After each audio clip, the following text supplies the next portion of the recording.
Jeg har observeret, at der er flere ting, vi har overset, kan vi lave din skole. Blandt andet en fladopsamlingsstrip til ude i siden, og et lille bitte springvand i midten, og et lavvandsområde, hvor vi kan bade sikkert, når vi er lidt stive.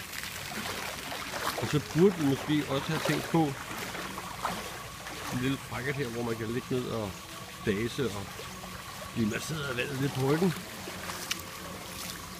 Og en trappe i natursten.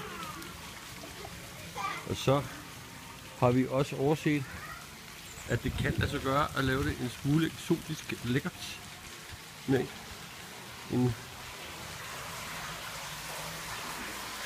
lille grotte.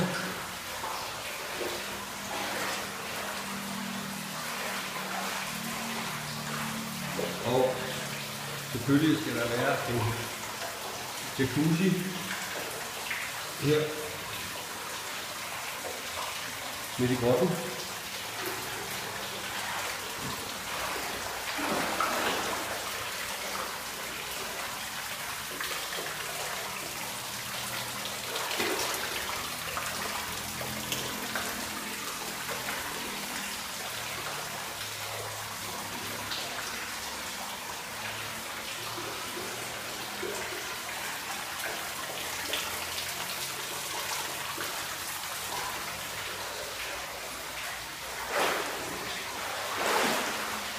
Og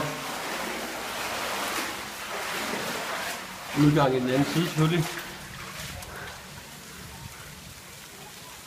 Og så en anden vigtig ting. Vi er jo ikke så voksne.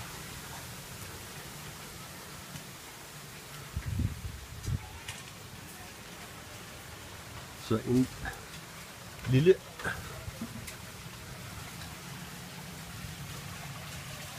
vandrutsjebane